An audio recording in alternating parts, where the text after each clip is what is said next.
Hello, this is Luke Rowe at God's Increased Gardens, and this will be the mid-December tour. Let's get started. So, for the most part, these were all dead. There was a few flowers still on them, but you know what? It's not really economical to just like leave them like that. So, and I was actually gonna take all this dead stuff and put it in the compost pile in the back.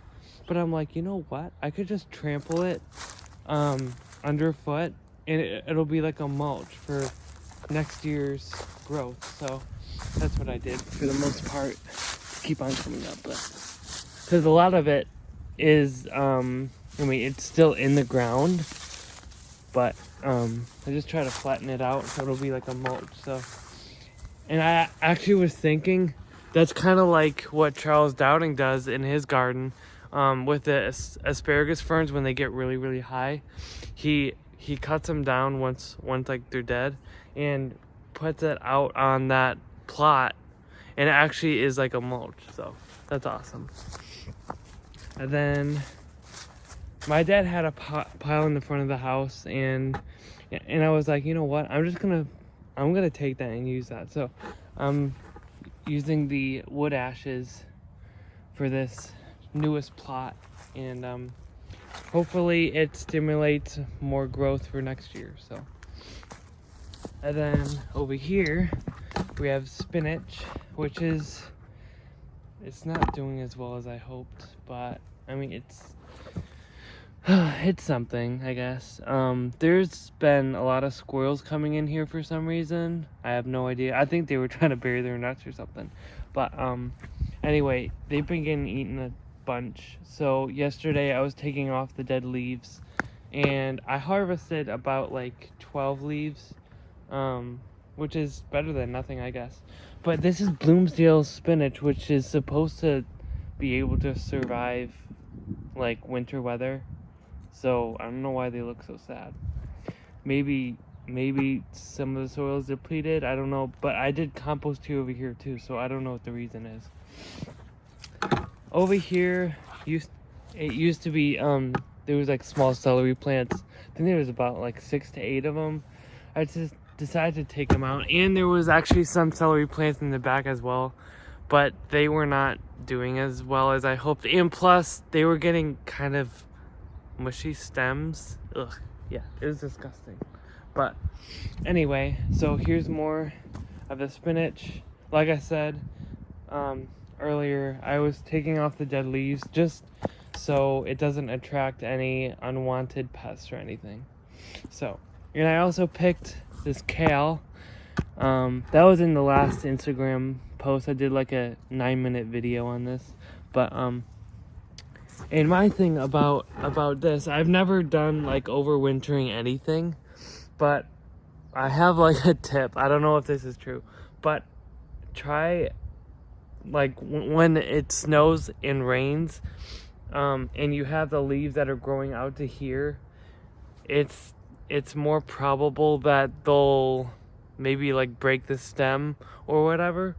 So try to keep, it's okay if you pick baby leaf kale, so like it won't stress out the plant when the snow's on them, because the more near the stem the leaf is, the stronger it is. So it's okay if you pick them small. So that's why I picked the larger leaves yesterday. So and then we have the kohlrabi.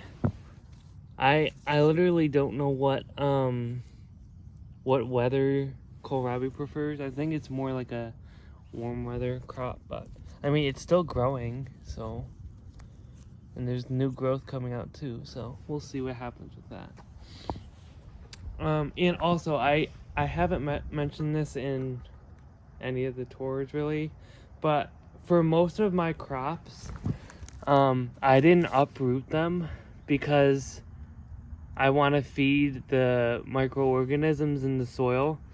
So I just cut it. Well, I should have cut it down here, but so it's not like protruding this far. But anyway, my point is that leave your roots in the soil and it'll feed the microorganisms in the soil and make, well, it's basically food for them, and it'll make your soil much richer than if you just, I mean, because I don't want to disturb the soil either, so I'm not going to take them out, root and all. So, and then we have the bulb fennel. They're not going to survive. I was thinking of taking them in my house and growing them in a pot under lights in my basement, but I don't know, it's not worth it. So, and plus I have a bunch of like lettuce and I think it's like mini broccoli plants in the basement, and they're basically taking up all my pots, so it's fine. It was still cool to grow these, because I mean I've never grown them before, so definitely next year I'll be planting these probably in between my salad rows and stuff. So, and then sage, doing pretty good. Here's another kale plant right here. So that section is doing pretty good, I guess.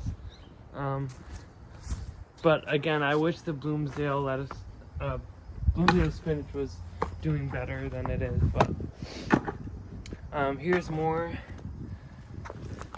red Russian kale. They're doing amazing. Oh, and like of this plot, there was a bunch of kale that somehow got like eaten so bad that like the stems were broken and everything. So I mean, again, I'm gonna keep them pretty small and pick them small during the winter, because I don't want the snow like breaking the stems or anything. So, and then we have the thyme, doing good. Should probably pick it soon, but we'll see. The woolly thyme is doing amazing. The aroma is incredible. I love it. And then we have the beets, which are doing pretty good. I mean, I don't see a lot of like growth that's happened. Maybe like a little bit, but like I think most of the growth during the cold weather is probably underneath the soil that I can't see. So there might be little growth like with the leaves, but underneath the ground it might be like growing like crazy, which is good, so they can like take up some nutrients and stuff. The peppers that were over here, I think there was 3 of them, one right there, and one right there. They were all dead, so I put them in my little compost pile. Here's the garlic. It's doing pretty good. And again, I don't want them to mold or anything, so I'll be picking them probably, I'm guessing early to mid spring probably. So then we'll go to the back and see what's going on.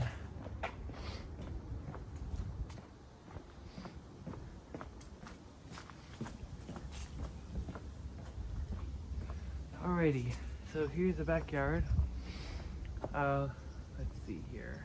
I guess we can start here. So here's the other flower garden. I was gonna mash these all down to the ground, all this dead stuff, but I'm like, I mean, there's still stuff. See, that's like next year's growth. All that, the green stuff, the green leaves coming up. So I'm like, I mean, I don't want to kill them just because I want to. I mean, this will fall in time to make a mulch, so I'll just leave it, I guess. Let's go over here.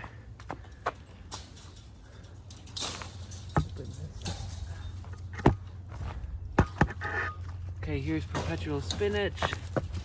Again, on the other video, I picked the biggest leaves, so I'll wait a little bit to pick the other ones. And then here's the other beets. I can't believe they're still growing, but very, very slow. So we'll see what happens with that. Here's more beets and perpetual spinach. Like I did with the sunflowers, there's still, see, this is a tomato stalk left in the ground. Here's one too. Just to feed those those little microorganisms. Leeks are doing pretty good. They will definitely survive because they're literally so hardy. So, and these are also multi-sown. So I think there's about 4 to 5 in a clump. Here's the, yeah, that's not gonna live any longer. So, yeah, that's actually a new cow plant right there. So they're doing pretty good. Salanova, that's probably not gonna, I'm just gonna uproot that because it's not gonna survive the winter.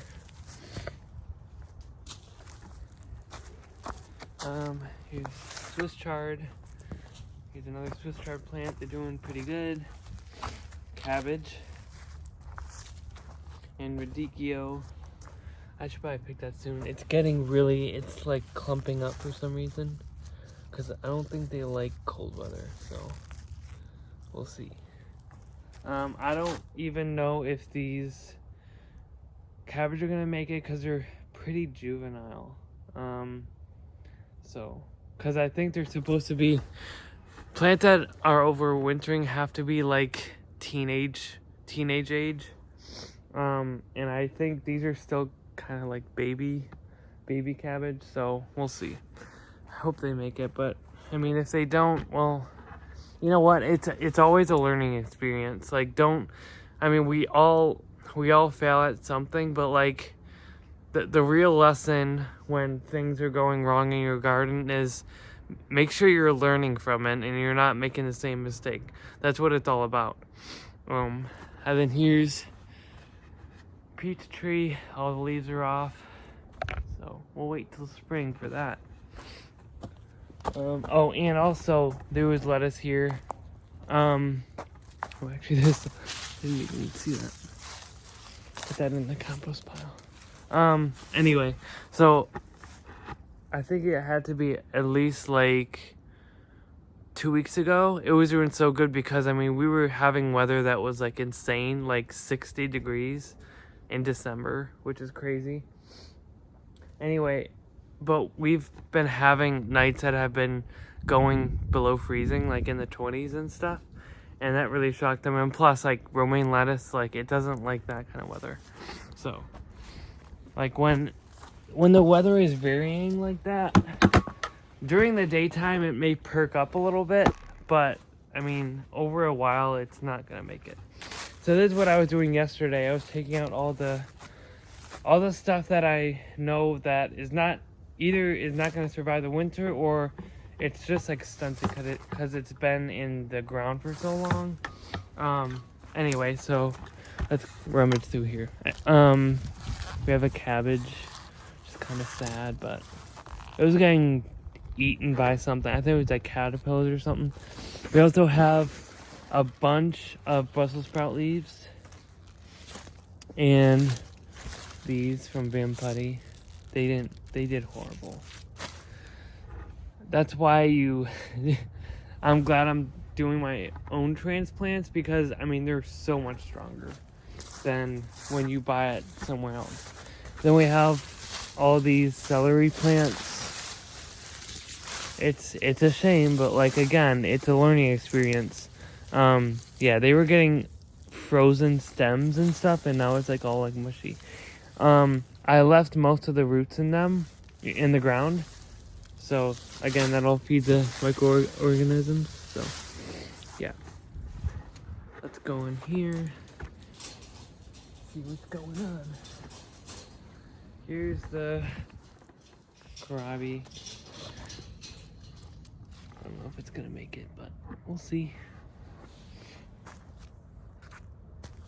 I left most of the cabbage plants, so we'll see if they make it. If they don't, it's fine. This year literally has been the best year ever because it's the first year of me doing transplants from the basement, and I could tell you guys, like, it works like very much as long as you have seed that is pretty good. If you get it from companies that, you know, you're sowing them and you're getting like varying germination rates, what I would do is it depends how many plants you want, but sometimes I put the whole packet in, a little sized container. And then when they grow, you prick them out into, a cell tray or a small pot or something. Because with a lot of like fairy morse and stuff that you get from Lowe's or stuff that, I don't know, like they don't have a very good germination rate. So when like my dad buys them sometimes, and like the sunflowers I did this year, that was fairy morse. So what I was doing was I wasn't pricking them out, which is a method I do sometimes with tomatoes and peppers. But what I was doing was, instead of just putting one seed per cell, I was putting like 2 or 3, just to make sure that something was gonna grow out of that cell, even if the other 2 seeds weren't that viable. So, and then we have leeks, Brussels sprouts, and again, these are the ones that I grew, and like the ones that I put in the compost pile. Like, how can you compare? Like, they were literally down here for like months and months. Like, they were in there since the spring, like April, and they were not growing at all. So, like, guys, and this is still growing. Like, you could see it. That head is still going. So, I'm saying, like, if you guys have a garden, try doing transplants. Like, do your own transplants, because it's awesome. Like, I've learned firsthand that it does amazing things. And again, here's more Brussels sprouts. I stripped all these out, and again, I left the root ball in the soil to feed the microorganisms, and leeks are doing good. I decided to leave that guy in there. He's probably the youngest cabbage plant I have out here still. But we'll see what happens about that. Okay, then lock this up. Okay, now sweet marjoram. There's a bunch of dead stems, so we'll see what happens with that. Oh, actually, in a few years ago, it was just like this, but it was like in the summer.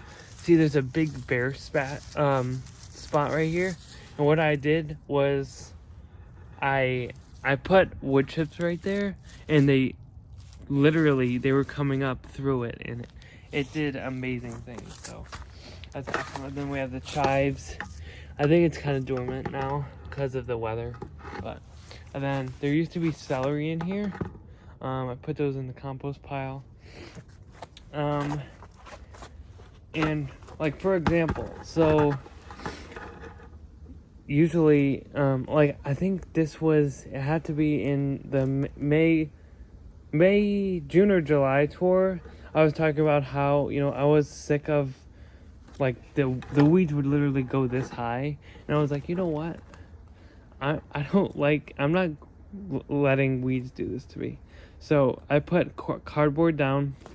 I think it was like 3 or 4 big pieces of it, and I did butternut squash and birdhouse gourd, and they did amazing. So right here, that spot over there, and I think there's one in the front that I'm gonna do cardboard, and it'll stop the weeds from growing, but it'll also let the transplant roots be able to go down under the soil. So, and then we have grapevine. All the leaves are gone, and then we have his roses. As you can see, there's still some of them blooming, and then there's beets down there. These are probably doing the best, but we'll see what becomes of them, but we'll see. Yeah, I've never grown beets before, except for, like I said, my friend Tina, she wanted some in her little plot, and we got a great harvest, actually. I was really impressed. So, definitely next year, they'll be growing, I think, either late spring, early summer. So we'll see. And then the fig tree doing amazing. I think that's it. I hope you guys have a great day and keep enjoying this awesome weather. See ya.